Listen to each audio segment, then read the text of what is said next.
Welcome to Print Your Games, a podcast about what's new and awesome in 3D printing for gamers. I'm one of your hosts, Jefferson J. Thacker, also known as Bear, and I'm joined by Kristen Sowards, also known as Seventh Mastery. So, Kristen, today's episode, we are going to jump into the topic of do joke miniatures ruin games? But before we get into the main topic, Yes, you got any hobby done this week? Anything did. Cool done? I did. I had such a good time with those Phoenixes last week. I looked back at they were from Mini Monster Mayhem, and you know me, the only thing I like almost as much as demons is alien bugs. So I mean, those are interchangeable, right? Kind of, right? I mean, they're usable for yeah, you're right. But they have some really cool swarm hive sets out right now. And I went back and snagged, I think they're called Terra crawlers, Terra something. They're really horrifying bug monsters. And if you're watching and you play D&D with me on Saturdays, spoiler alert if you see them, but they are big, scary bug monsters. And yes, those are they. Remember, the audience can't see them. Yes. So kind of think somewhere between Centipede and, I don't know, if you're familiar with the Brood from X-Men or Alien, maybe. It's got a belly mouth. It does have got a mouth in its belly. It's got mouths on both ends. I don't like things that can eat me both ways going. I want to be eaten one at a time, not two simultaneous by the same tummy. Well, maybe it'll pass you from one back out and then through the other way. Like you can kind of go back and forth. Like it's an amusement ride. You must be this tall to ride the abomination. Yes, but I've got a plate full of these that I'm just priming up. And a plate full of this. Why do you hate your players so much, Kristen? What did your players ever do to you? Well, they're going to be tested. They're heroes. They're literally going to a divine test of hope. So you gotta swamp of despair them. I mean, I kind of hope that the Adventurers Guild they work for has a mental health department on full funding and blast. It's funny you mentioned that. My Strixhaven people demanded that they could see the school counselor, and I've had more role-playing time with the school counselor after combat than I think I have in combat in that game.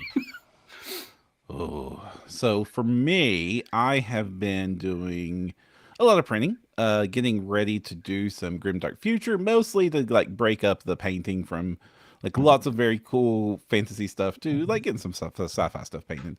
Also, the younger sibling really wants to play some of those Blessed Sisters, so brand new Blessed Sister team got printed because I threw the old one in the garbage because it was printed in that bad Soriatech mix that was super brittle. There are starving players in other places that need minis. That $2 worth of resin isn't going to do anything. And also, they were really bad minis. They would the handlebars of the motorcycles snapped off just by touching them. That Soriatech ABS is not ABS I swear to goodness. I know some of our listeners swear by this stuff, and it was a very popular resin there when I first started getting into 3D printing. And if you mix enough tenacious into that stuff, it's invincible. But but as is, it's just a little too brittle for me. I liked their translucence quite a bit, but yeah, didn't use a lot of their ABS. I think once. But then I got to actually get the Vulcan going now this week. And like I said, I got it in, did my test print, dialed it in with the cones of calibration and the Amerilabs test town and the little test tiles, and got everything set up, found my exact right settings, 4 failed posts, 4 passed posts, all the little rows on the Amerilabs town, perfect checkerboard on the back. I have this thing absolutely on point for exposure. And now I've had nothing but successful print after successful print with it. So it's a much bigger break than the last time.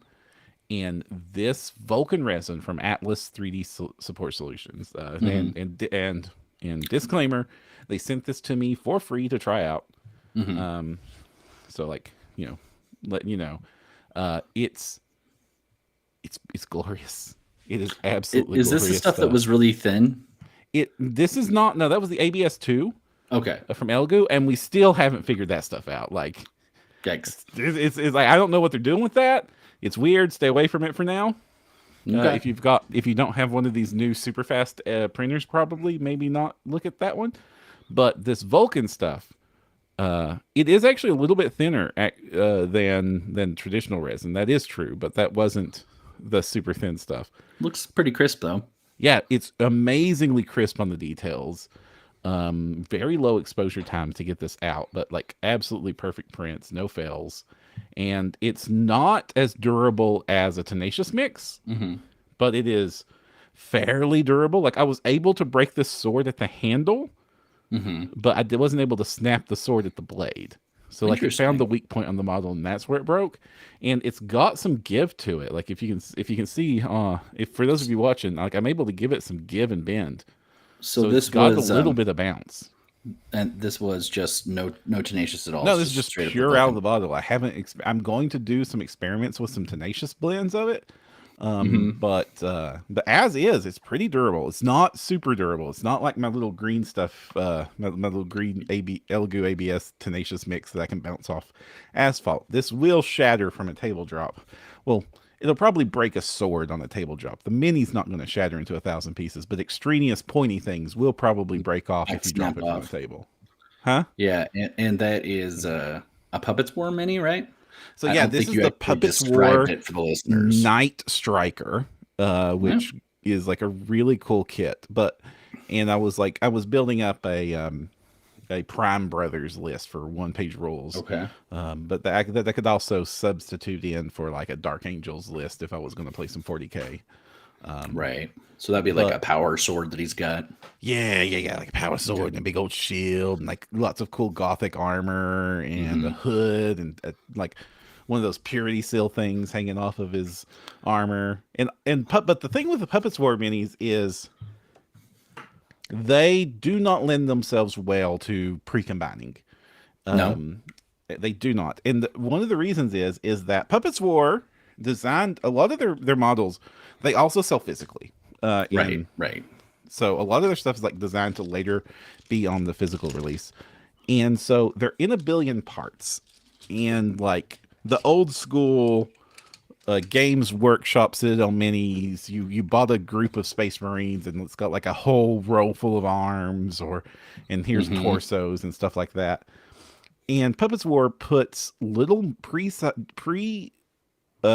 sized magnet holes in all the connection parts of their parts, so that if you wanted to, you could magnet these things up and then just hot swap them like Builder Marines. Nice. And I'm not interested in doing that. It's a little bit too much magnet for me. I understand why they would want to do that. Like the magnets at the wrist, the arm joint, and like everywhere else that makes a connection. But that means that if I were trying to pre-combine them, I would have to fill that hole up myself because I don't want a resin pocket in my mini. If you have a little hole in your mini and you print it and it's got nowhere to go, the gas is going to build up in that pocket and then your mini is going to explode one day. Bad thing. Resin pocket's bad. So I have to print them out and then put them together, unless I'm willing to do the work of plugging all those holes. Right. And I'm not. And I forgot whether you are a right arm or a left arm. You are a left arm. I mean, personally, I'm a left arm, but yeah. So Puppets War is like 1 billion pieces to build a Marine, and it means like great customization. But the one thing it also means is like when I'm searching through the supported STL files, because like I'm not going to spend all that time supporting every elbow, every knee pad. I'm going to use the pre-supports there. No, I feel like this tune has changed since we started this show.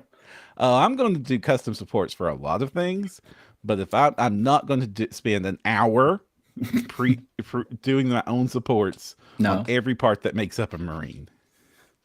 Fair enough.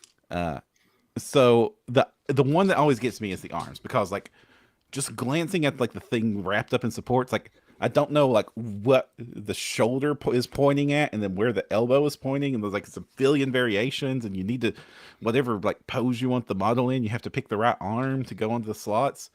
So I got tired of it, and so I just printed 64 of each arm. Wait, of every arm type? No. 64 left arms and 64 right arms. Okay, so how many variations then? There are 8 variations. Okay, so still quite a few. 8 of every type. 8 of every arm, and yeah. Yeah. Both sides eat. So now when I'm putting together these things, I can just like, and I put them together in a little tackle box. This is actually a craft box for beads and stuff out of the craft section. And I like these boxes because they stack with themselves. And so now I've got like a whole little collection of parts to where when I feel like it's time to build me a new member of the team, just pop up the little box and I'll go, ooh, I'm gonna get that arm, this head. Snap it together. Like I got little pistols in holsters to put on belts. I've got so many of these cool Gothic Knight shoulder pads. I got heads for days. I got so many heads. Huh? Are they magnetized? Did I see? No. No. None of these are just magnetized. You said they fit together, so I was just curious how they that are works. friction fit. Friction fit. Okay. The bottom slots into a recess on the top, and then I'm gonna shake it. Yeah. So now I can just go there and build exactly the pose I want, and it's gonna be great. And cool. Now it'll make it a lot easier to finish off my little strike teams. Nice. And if I need more than 64 little dudes, you're not playing skirmish anymore. No, I got like 2,000 points, way more than 2,000 points. Oh my gosh. Yeah. C Catlet says Sarai recommends blue being mixed in the Navy grade to make it less brittle. Interesting. I've not tried blue before. I have. I just printed it straight and it's gray. It's really strong. It is a little unyielding, but I had to exert a lot of force to break it. Like there's some of my earliest minis. I actually think they were printed on that Anycubic that I destroyed. And it they're all those minis still exist. Like none of them have broke. We also have that blasted Samoflange asks, do alien crabs count as alien bugs? Their next month tribe release is a crab alien. I mean, they're all anthropods, right? So I guess it depends on how alien they are. Right? Like, because is your crab enough? Is it still recognizable as a crab? I mean, actually, come to think of it, the mini monster set has some very crabby aliens. So I'm gonna say yes, blasted Semiflange. I think Semiflange. It's a very long name. Yeah, I think they probably count. I'll check them out. I like some carapace. I got my new cure station in. And it will sit in the box until my new printer comes in. I don't like that I have to get a new cure station every time I upgrade printers. Like I understand why I have to, because the printer bed sizes change, and the new beds are bigger and therefore won't fit into old thingy. Understand if you're listening to this and you're new, this is for actually putting the whole build plate in there. It makes things so easy. It is such a convenience. In your charmed life. But oh my gosh. You don't need to do this. You could totally just use any wash and cure station, throw things in the basket, and be fine. Put them out in the sun. Who were we talking to recently who cures in buckets? Someone said they cured in buckets outside. It's one of the interviews we did for who's printer. I'm trying to remember. And oh gosh, it is. I don't know, but yeah, you can sun cure. And like when I first got started in this hobby, I had like a little shoebox lined in aluminum foil with a hole in the top, and I got one of those UV square lights that I plugged in and set on top of the hole, and it blasted things in there. It's great, but it is so convenient when you get a wash and cure machine that is sized for your printer. So you literally just like with one hand, you reach over to unscrew the build plate, you pull it off of the printer, you put it directly into the wash machine. You don't touch resin. Your gloves are still pristine at this point. And then it washes the mini for you, and you take it off, and you very carefully get them off the build plate, and you dunk them into your hot water to loosen the supports. Some people don't need to do that. Some people use a heat gun, but this is my process. And then you just pluck off each little model perfectly, and you put it onto the cure station, and the cure station spins it around, and then you have a mini, and you've not got one drop of resin on you the entire time you've done this. Meanwhile, I'm using old popcorn buckets, and as I'm rinsing them off, Because of course I print spiky monster demon-y things. They're slicing holes in my gloves like crazy. What? This is why Yeah. friends don't let friends play Dark Elves. Yeah, so that's a good question. Lava Being asks, do you use multiple build plates because of this? I don't think you need to, because you're still processing the whole thing through, right? Right. The build plate itself gets washed. Right. Which and is then it also goes right back on the printer. Convenient. Yeah. I do. I pop my prints off, clean my build plate, put my build plate right back on, and re-level it. Because I've talked about this, I'm obsessing about re-leveling because that's my biggest source of fails at this point. Well, I have to I haven't re-leveled in months, but this very day I had a leveling failure because evidently I knocked my plate out of level last time. See, and maybe that's it. Maybe I'm just clumsier than you, and I whack the side of my plate all the time because, like, yeah, I've got to check it every time. Also, the side screw on my main build plate, because actually my only build plate, because the second one I ordered never showed up. Anyway, I think it's stripped a little bit, and so it spins loose a lot. So I really need to make sure it's leveled, and that front one is super tight because it can, if I bump it at all, it like. Oh, that's not. Yeah, I mean, if you've got a wobbly build plate, then I can understand why you're having to level all the time. The new Saturn uses the 4-screw method for leveling, so that should hardly ever get bumped. Like I'm my friends, I'm still using the Anycubic I borrowed from my friend, and it uses the 4-screw method. It's nearly impossible to get that thing out of level because, like, you're never putting pressure on the ways that's going to get out of level, and it has 4 secure points instead of the ball head. Yeah. So, like, that's not ever going to happen. That's nice. So the new Saturn has that method too. Thank goodness. I noticed Anycubic. I got an email like yesterday or the day before, and that pre-release price was back. I was like, no, save money for Gen Con. They want your money, Kristen. Yeah, no. I will just be able to look at stuff at Gen Con if I buy it. We got a correction from C Catlet. Oh. Only the ultra versions of the printers has the 4-screw method. The normal ones are ball joints still. I didn't know that was a difference, or that was some way to increase or save costs. It seems cheaper to do it with the 4-screw method than this very complicated spring and ball joint method. Which one did you buy again? I bought the Saturn 3 Ultra. So okay, so you are getting the 4 screws. Yeah. Well, you'll have to tell me how you like it. And like I had to make the decision today whether or not this was going to become a multi-printer household permanently, or if I was going to retire my Saturn. And the answer was I ordered parts for the Saturn. Oh, you know what that means? One more printer, and you're going to turn into a print farm. But I don't have any merchant license, so I'm just print farming for myself and my own addiction. I mean, do you need one for OPR? I am an employee of OPR. I'm not the owner. So you're not allowed to sell them at all, probably. No, absolutely not. All right.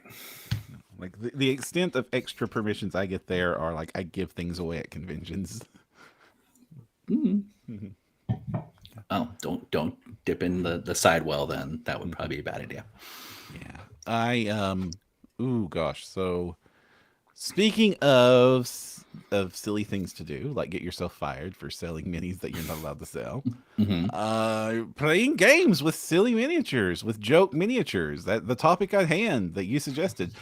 Does these ruin games? Because let's be honest, like if you've been in the 3D printing world, it doesn't take very much time before you see something like the Banana Knight, or the Teddy Bear Guard, or the Street Fighter characters, but now they're bunnies.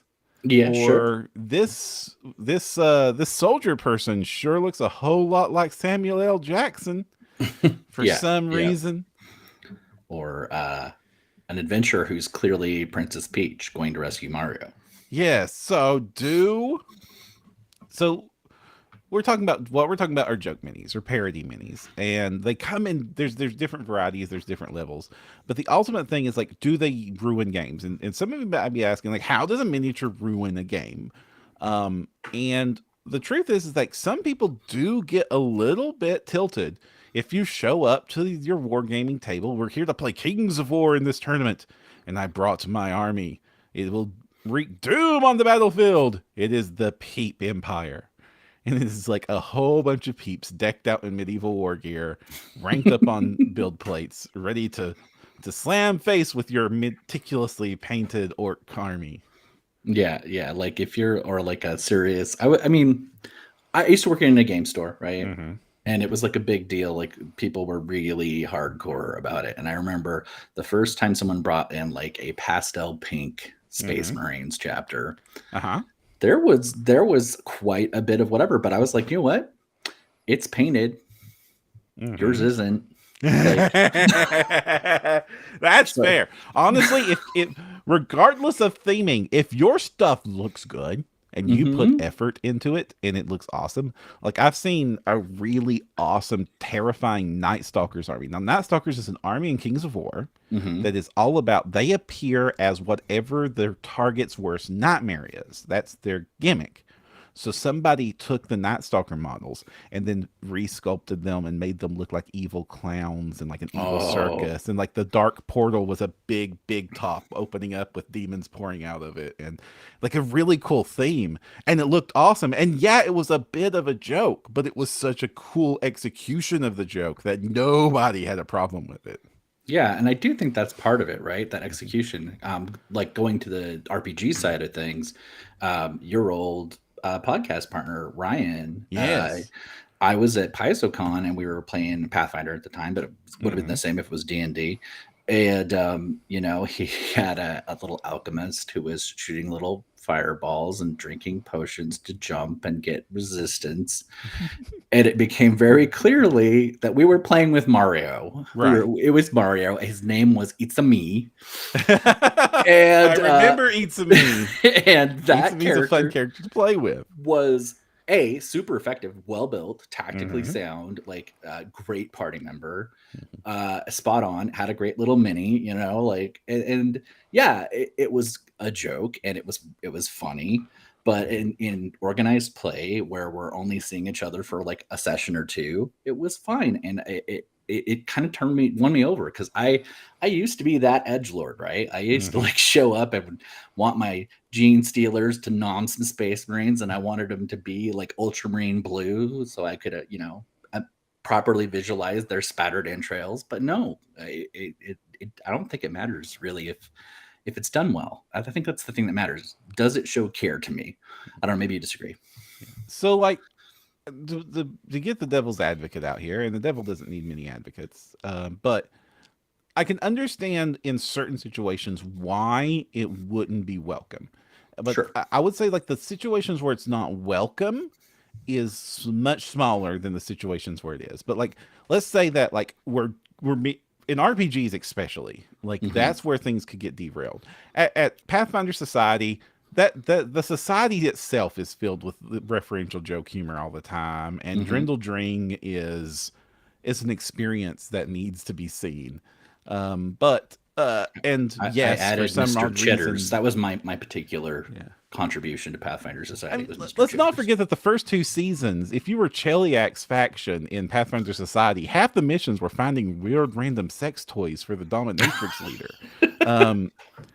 So there were situations there that were interesting, but and in that situation it's fine. And in the most like get together D&D sessions, if one of your characters has like a little bit of referential joke to it, it's not a big deal.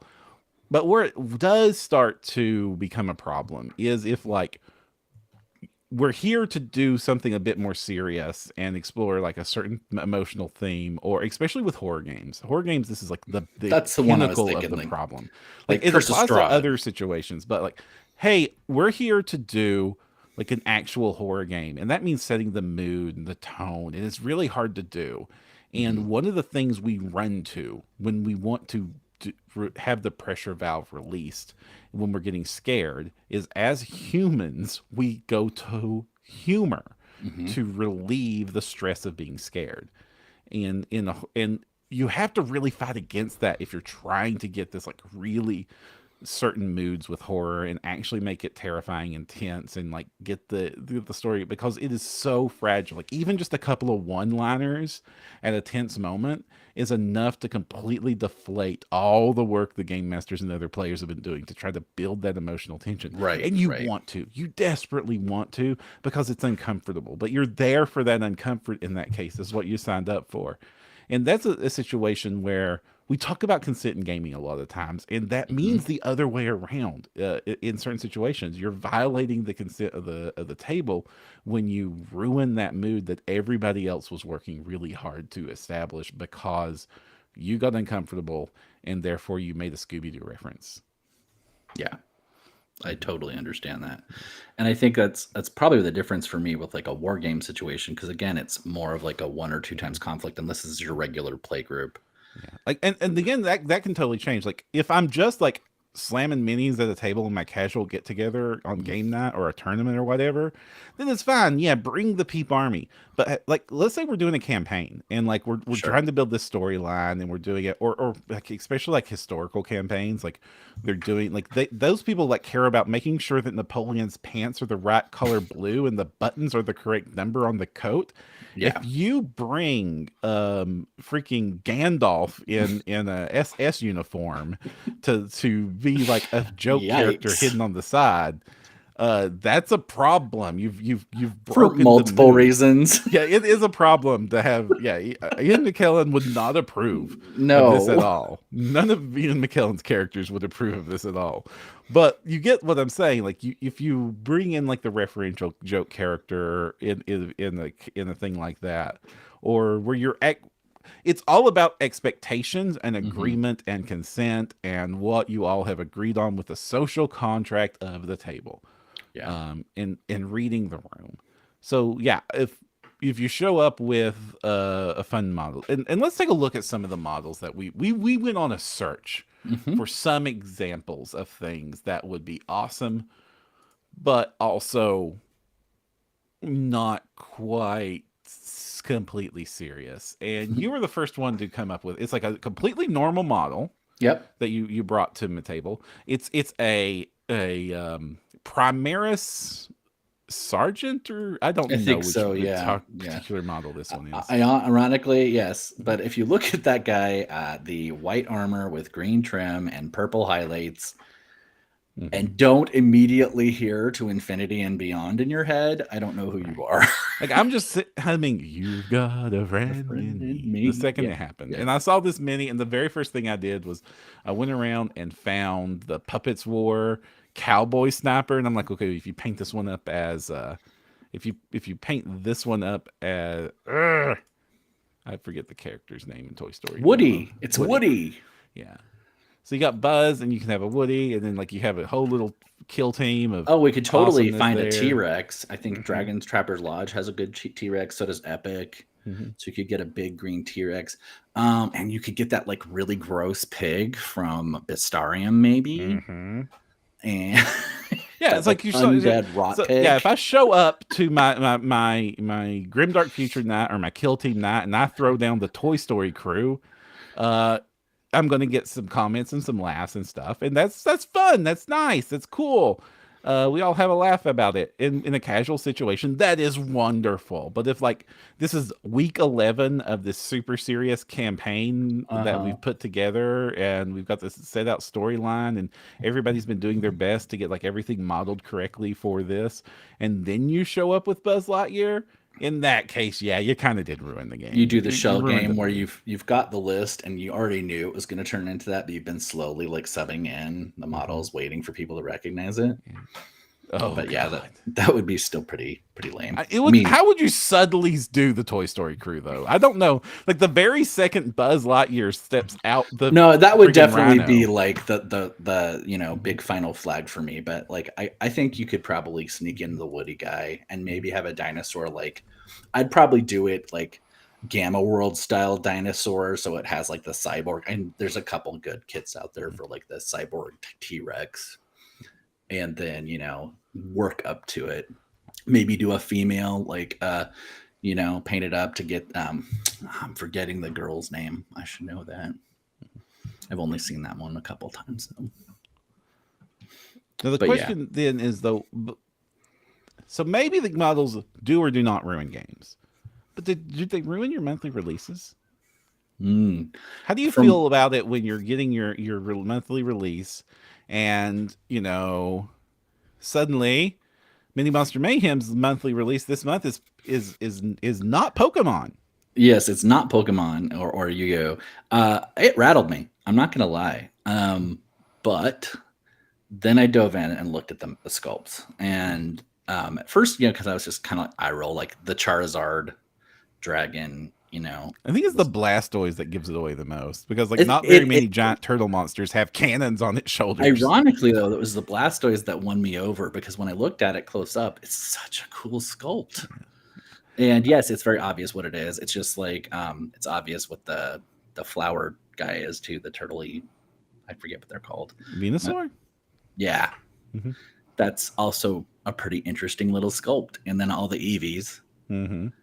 It was a really cool set overall. And what I would do with this as somebody, because I was actually subscribed. I think I did eventually skip a month, but I was subscribed to Mini Monster Mayhem almost continuously for a couple years. Mm-hmm. And what I realized is I just take them out of context because I think you need 2 or 3 of these Mm-hmm. to get the whole effect. And if I was running and wanted that whole effect, obviously you would throw a couple out at the same time, and it would be obvious what was going on. Mm-hmm. But I think just 1 or 2, you're probably not going to get it unless you're really, really on it. At least with like the EVs, or I guess the Blastoise is pretty obvious. Yeah, I mean the Blastoise, the Venusaur, those kind of give it away. Honestly, the Charmander, the big giant dragon, is just it on its own. It's just a cool dragon because cool dragons exist everywhere. The flying one, yes. I think the iconic fireball spitting one is a little too on the nose for me. Like I cannot not see Charizard there. But you said ideally, how would I feel about it? I think if you want to know the gag minis, DTL, Dragon's Shepherd's Lodge, does pretty much a gag set almost every release, and you can subscribe to it, or you can subscribe to their Serious Army one. Oh, the Farmomancer, for instance. Yes, or you can get both, right? And the Moonatars. Yes, that is my preferred, right? Probably. Like I like that there are people who split it up, and I would prefer that, or I'd prefer, if you're going to do this, have it be the bonus set. And a lot of people do that. A good example, Clay Cyanide did bunnies for Easter, but it had a little cute bunny faction, and they're little chibi bunnies, but also did Haragon that were much more serious. And I thought that was really cool. But if you're going to do just the quote unquote joke set, I love the quality that Mini Monster Mayhem brought to that one. That one was like very awesome. And it goes back to what I said, like even when I'm getting them in my collections and stuff, it's about the execution. Like, and what they're trying to go for with the monsters. Those looked like really awesome, like super deep. Like it looked like something that Mini Monster Mayhem would make at their quality level. And yes, they were referential and cool and stuff, but on their own, they're still really awesome monsters. Whereas over here on Epic and stuff has like a very cartoony style, so it lends itself to these parody minis fairly often. And they did a set this month where the entire set really was referential. You've got like the main character from Suikoden 2. You've got the little Koroks from Zelda. You've got the Street Fighter characters, but Ryu and Ken are bunnies, and Blanca is a frog. And honestly, like with Epic and stuff, this is kind of what you're signing up for. Like a lot of his stuff is kind of funny, referential stuff, and like RE Miniatures is very same there. You got a lot of anime reference in them, with their stuff. And again, it's all about expectations and what you're getting out of it and what you want out of it. But I do cringe a little bit when Christmas rolls around each year. I used to do that. It was like, I understand that it's Christmas, but I'm okay with a couple of minis being cool Christmas minis. Like, ha ha ha, Santa Orc is funny. Sure. Puppets War made the Orc Knight, which is Batman if Orc and Batmobile if Orc, and that was a fun thing because it was part of a normal release. Like it's a fun thing. Right. Where, but if I'm going for like very serious stuff, like I'm signing up for Titan Forge or Puppets War because I want very serious models for my very serious armies of stuff. If like the entire month was taken up with like Halloween and Santa orcs and Easter bunnies, it's like that's not what I signed up for. Whereas with Epic and stuff or RE miniatures, like that's exactly what I signed up for. That's what I want. And it's about expectations. It's the social contract, but in a consumer versus in a consumer provider Yeah. dynamic instead. And I have been hit by a little bit because you know me, if I think the deal on their annual is good enough, I'll sometimes go for an annual.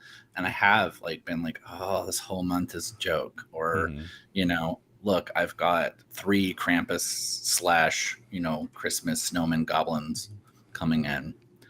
I think that's another key. If it's a joke, at least hope it's an original. Like with any mini, are you bringing anything to the table here, or are you just yet another one? Like these robot Napoleonic soldiers, I haven't seen that before. That's adorable. Yeah, I mean that's neat. That's something I've never seen before.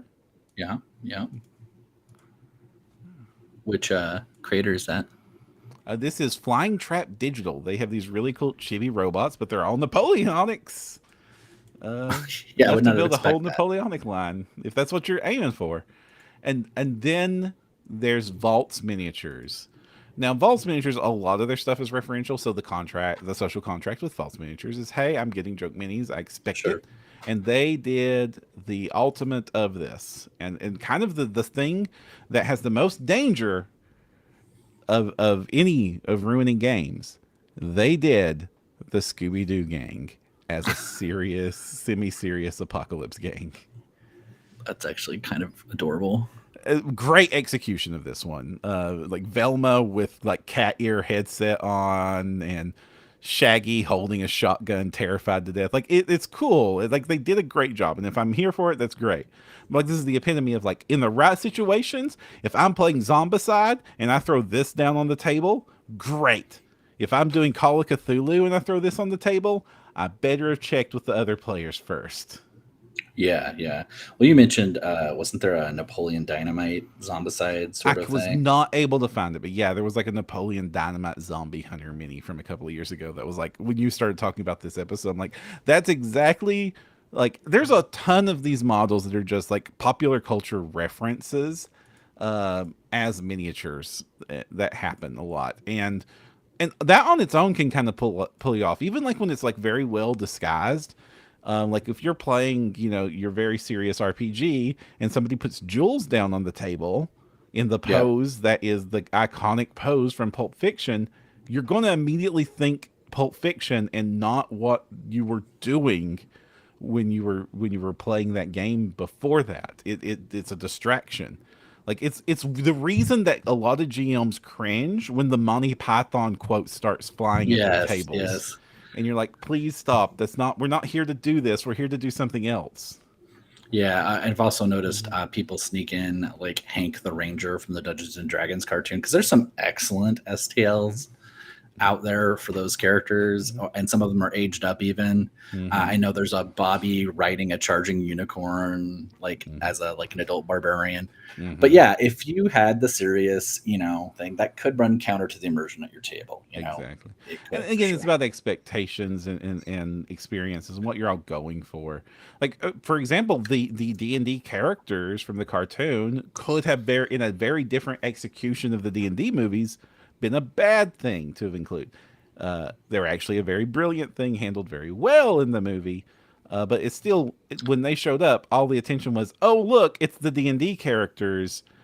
They became the focus and the distraction for that few moments that they were on screen. Right. Does that make them canonically Forgotten Realms now? Because I thought that was a different world. That makes sense. Was this even the first time they've crossed over? Like, there were the DC comics. Yeah, there was DC comics. There's also that brilliant... is it South American car commercial? Yeah, but I don't think the car commercial counts as canon. fair enough, but it was really well done. Mhm. Yeah, I'm trying to think what else though, because they did show up somewhere else. So when you have these pop culture references and stuff, and I can understand why creators want to do this. Okay, when something, it's a great way to get eyes on your product and to get some quick sales. And by not hiding, by using parody, you're Mhm. actually allowed to like use other people's IP. So that's why these often are brought in humorous settings. They're parody miniatures. Therefore, you're able to help bring attention to you and your brand and your release and your artwork. Um, Right. by having a little bit of recognition from a more popular established thing in the cultural zeitgeist.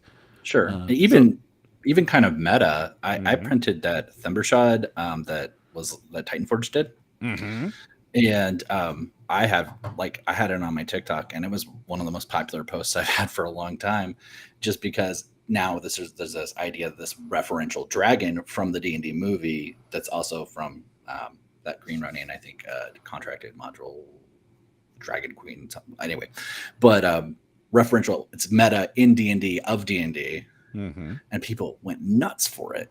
mm-hmm. Speaking of which, those D&D minis were from STO Minis. This Nicholas Henley pointed that out in chat. Yes, that's the ones that I was thinking of exactly. Oh, wonderful. I And also know that another person that's done a great set of them is Monstrous Encounters, and they've mhm. also done them both normal and as zombies.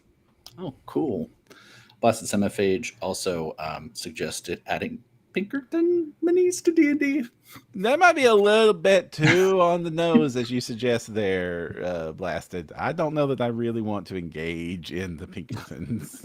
Yeah, Just and ever, really. and would Like, that have to be in a Strixhaven game? Because I think that was a Magic thing. yeah, I'm from an Eastern Kentucky Union family over here. Pinkerton's not exactly welcome conversation. Fair enough. And scene. Okay.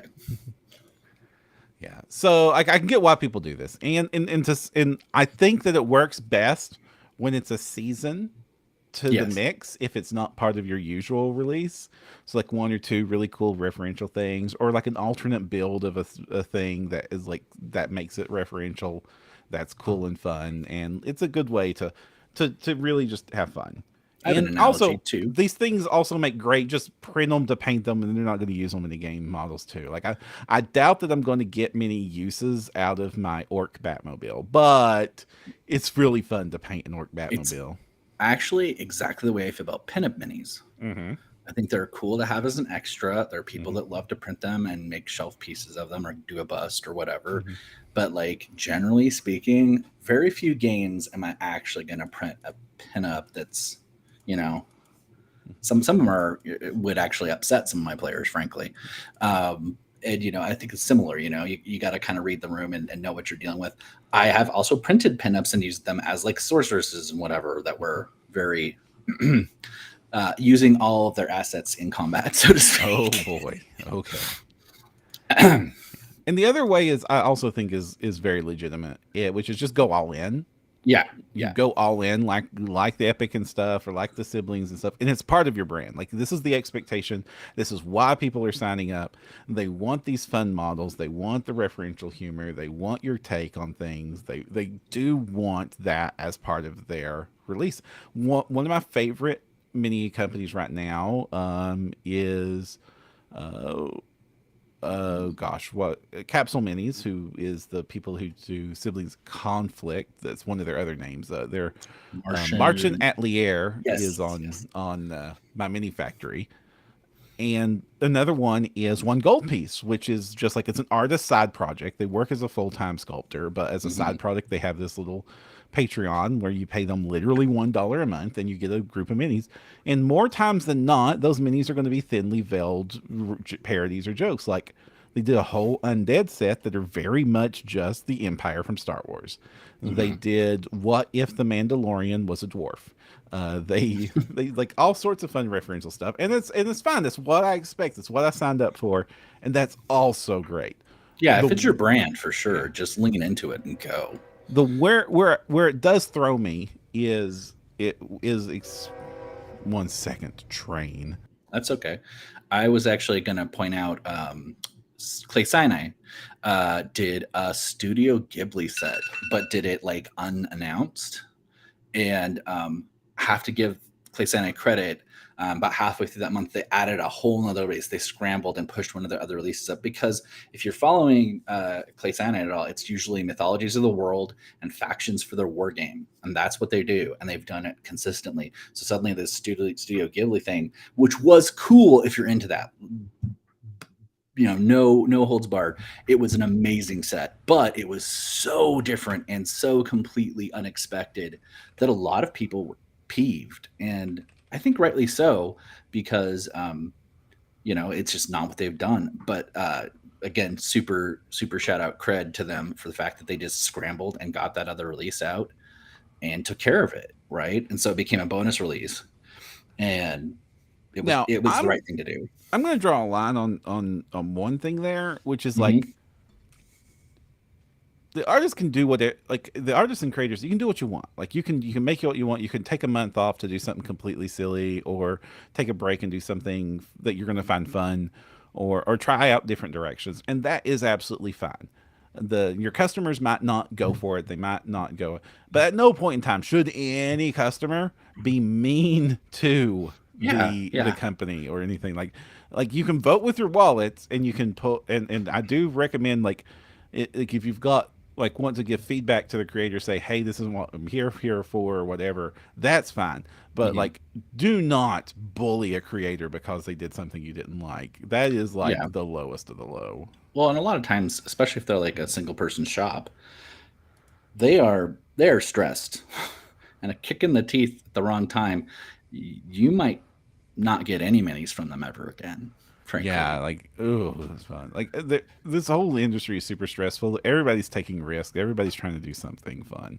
Like you mentioned Clay Cyanide. Like at the same time that they've always had a few fun minis mixed in with their stuff all the time. Like they did these really cool, cute rabbits at the That's same the bunnies I was talking about. Yeah.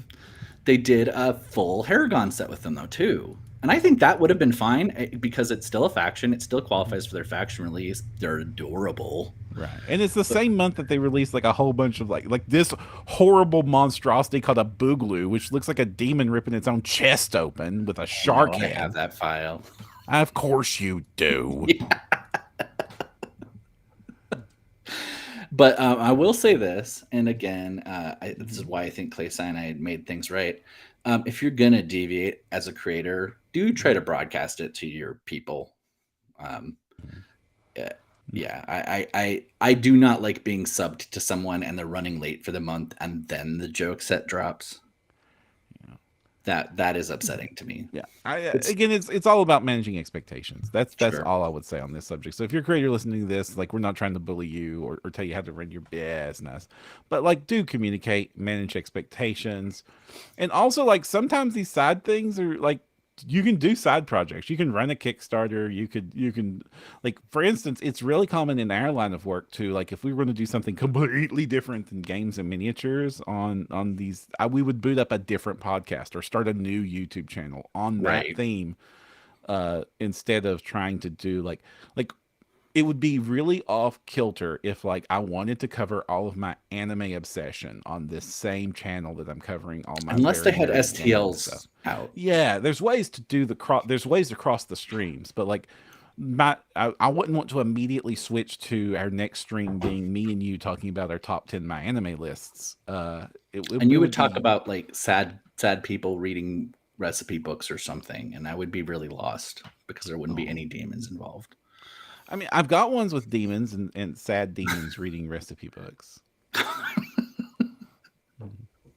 But yes, I totally get what you're saying. We would probably do that on a different thing, or do it as a live stream, or do something else, or we would highly broadcast it as a special episode of like, this is different from the norm. And like, and like managing expectations is important for any line of business. Yes, very much. I think that's the overall theme for the whole situation: managing expectations of your group, of your play, your campaign people. Just communicate about it. I think all the way back to Blasted Simiphage said that earlier. Simiflange. Why do I keep calling him Phage? I think it's because that's like a more diseasey instead of just like a finger, right? Mm-hmm. Anyway. The other side of the fence is also like read the room in both directions. Like if you don't like the Peep Army, decide like try to figure out like is this the appropriate place to be. I don't like the Peep Army, the guy. Mm-hmm. Probably not if it's like a fun tournament or a game night. Yeah. That's in the other direction. You're ruining the game at that point. Yes, It's and the not the right thing for peeps. you to do in that situation. I just did this with a Mhm. D&D group. It was very casual. They wanted people to be able to come and go. They wanted to add players. They Mhm. wanted to play quirky characters. And I Mhm. was just like, you know what? This is only a 2.5 hour game slot. You're adding players. People's time's being reduced. Mhm. That was not the time for me to complain. It was the time for me to go, this is not the game for me. Mhm. And I left. It's like I said earlier with the thing. Like if a creator does something you're not there for, you can vote with your wallet. You can Yeah. leave. You can be very respectful, but at no point in time should you be a jerk about it. Yeah. Yeah, like the group having a talk because like the funny peeps showed up for your very serious reenactment Napoleonic battle. I can get that. Like, and even then, be respectful about it. Don't be a jerk about it. But hey, you showed up for Friday Night Warhammer and somebody painted their Space Marines like I don't know, polka dotted with clown shoes. Sure. Just giggle and shoot them. Yeah. The Shoot them in the game with dice. I am vaporware. not Yeah. advocating violence at the No, game no store. violence in the game store, please. Mhm. We've had enough in our hobbies. Please don't do bad things in game stores, please. I guess so. So the question: Can do joke miniatures ruin games? Is they can in certain situations, but probably not in the not probably not. They don't ruin games. Their players can ruin Yeah. games, or their gaming groups can ruin games. Mhm. Yeah, but yeah. All right. So do we have any shout outs? Like Boy, do we? Yeah, there's this yesterday was disastrous for my willpower. Yeah, Mm-hmm. yeah. Because like I was actually I was talking with David, our friend David, about like Kickstarters, and he was like throwing me links to the Frost. I'm like, yeah, I'm trying to resist. And he's like, so does this mean I need to remind you each day not to pledge to it? And I joked, I was like, no, I'm really good at resisting things. And then Ian Lovecraft Mm-hmm. announced that Frost 2 to be very different than the Frosted City, which is a different Kickstarter being ran. That Which was also looks cool. it looks really cool, but it's like I I just was not there for that one myself. It looks really great. Like I would say you maybe want to check that one out. Honestly, it looks the Frost City is it. It's That a was huge the set. It looks SK great. miniatures, right? Yeah. It looks glorious. I backed it. The Yeah, casters yeah. are amazing. Yeah, it looks awesome. But like, I was like, hey, I've got enough frosty terrain and stuff because I pledged into the Frost and Frost Guard from Ian Lovecraft. And then Ian Lovecraft drops a Kickstarter for Frost 2. It started today. If you're listening to this live, you still got time to get in on the early bird, or if you listen to it early enough in the morning after the episode drops, you might have enough time to get Yep. into it. And it's an expansion of the original Frost, which was this like a lot of really cool buildings on this gigantic bridge. But this time it's not the bridge anymore. It's like the It's rest just of the a town. bunch of buildings that can be used. They are sized that you can put them on the bridge. If you have the giant bridge over the frozen lake, you can totally still do it. Cool.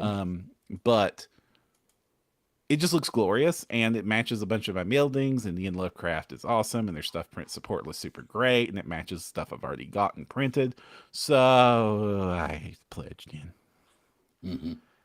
Also, some of these houses look really close to that canceled Kickstarter about the horse people that we won't mention because we don't want any splashback to happen to Ian. What? Yeah. Yeah, these So- look great, and I pledged in for that one because I wanted those really cool houses from the horse people vibe, and now I get both cool Frosty City stuff that matches my other stuff, those neat walls. Mhm. That absolutely is that's exactly what that wall is.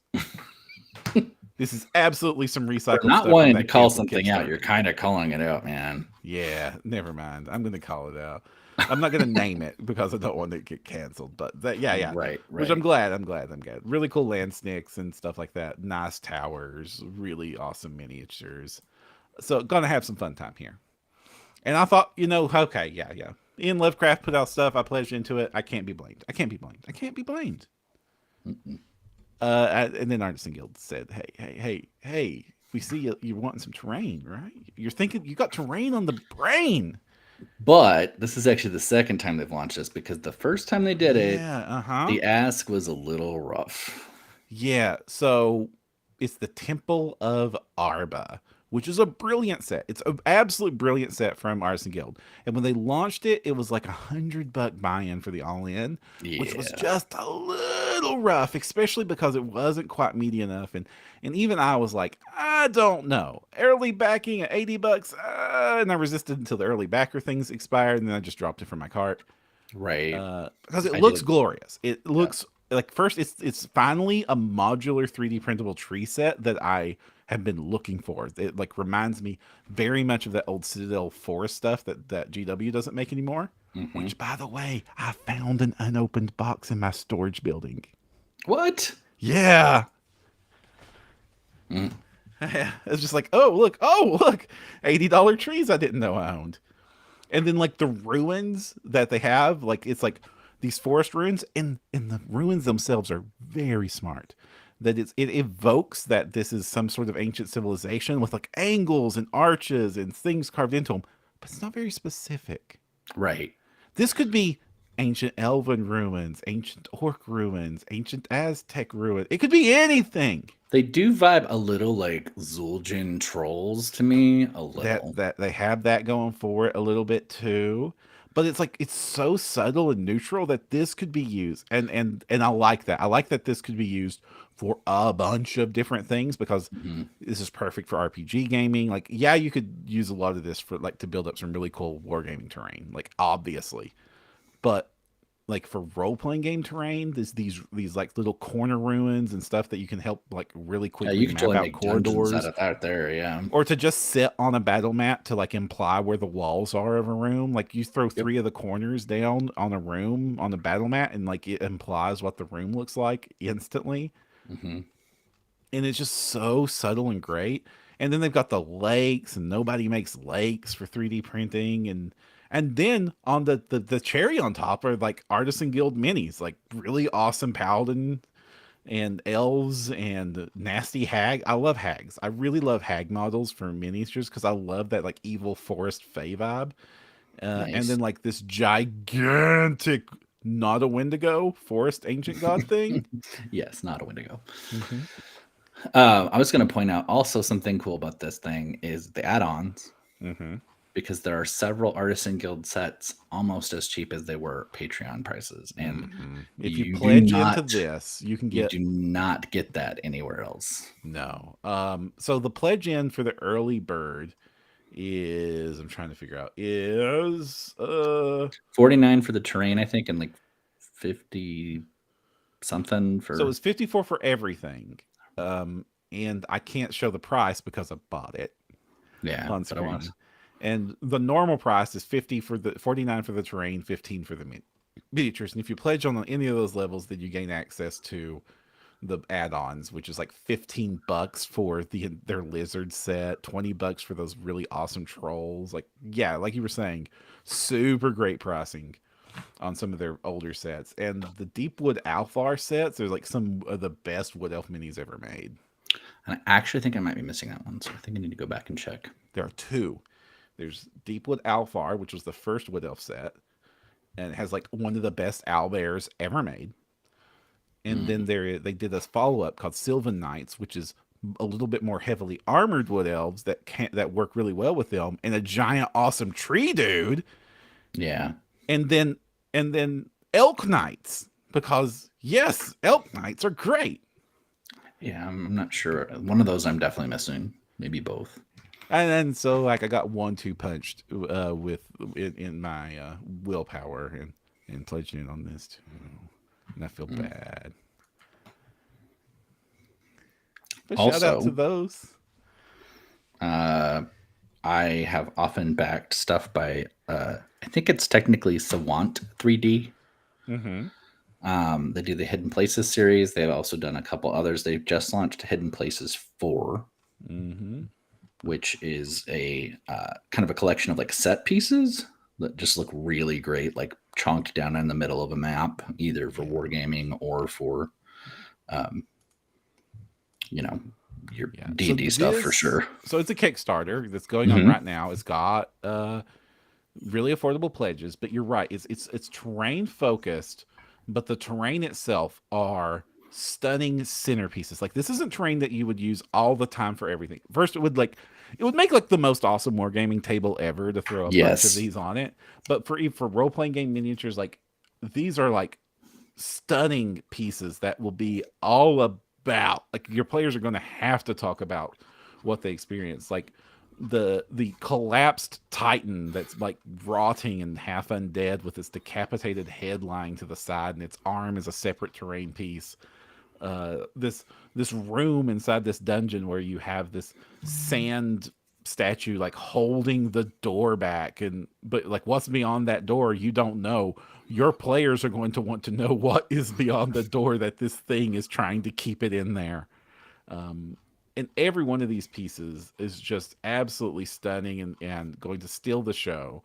And we're in a world where like often many of the terrain sets that get made are all about being versatile and reusable. Like we just bragged about the Artisan Guild. Those ruins could do a lot for various different fantasy cultures and super versatile on how they can be used and modular and super combining. This is rejecting all of those ideas. These are hyper specific and visually breathtaking.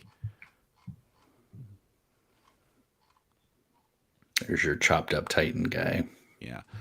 And like, I think that's super. Herberto just jumped in. Hey, Herberto, we were talking about you a little bit ago.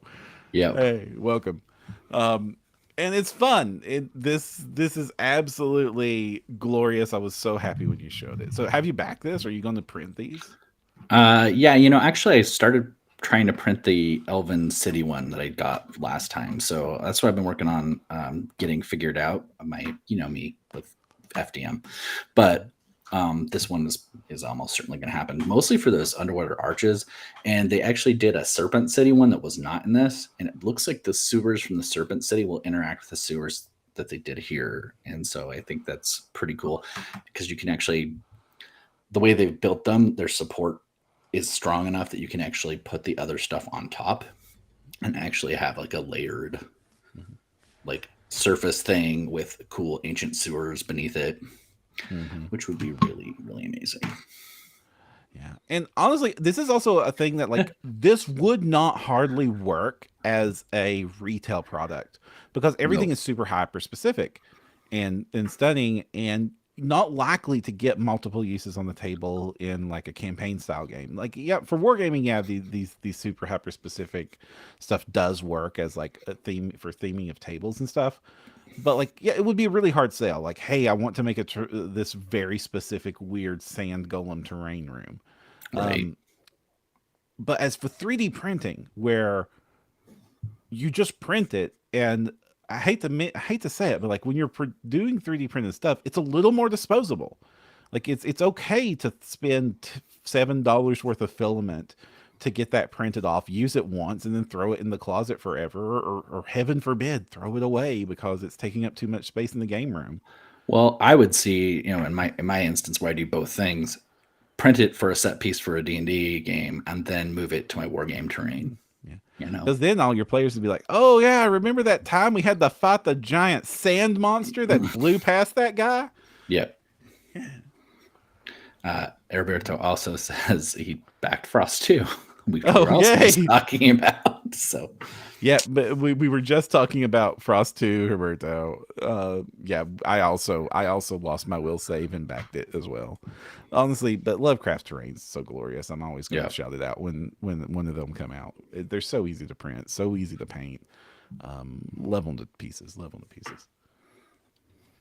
All right. So, any more shout outs, or are we done? I think we're done. We're a little over, so sorry for going a little long, folks, but no worries. Hopefully good info at least. All right, everyone. If you want to support the podcast, one of the best things you can do is give us a rating on wherever you're listening to it, whether that is a star rating on iTunes or Spotify, or maybe a written review. That would be great. Or like, comment, subscribing if you're watching us on the YouTubes or anything like that. Super helps to boost us and help us reach more people, which is ultimately what we want to do. We want to spread the love of this nerdy hobby of ours wide. Yep. And bring more people together, filling up their game rooms with way too many sand sculpture dragons.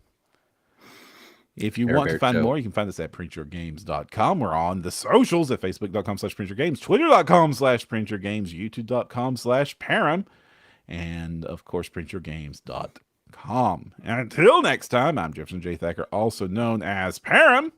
I'm Kristen Sowards, also known as Seventh Mastery, and don't forget to use your screen protector. Bye, everybody.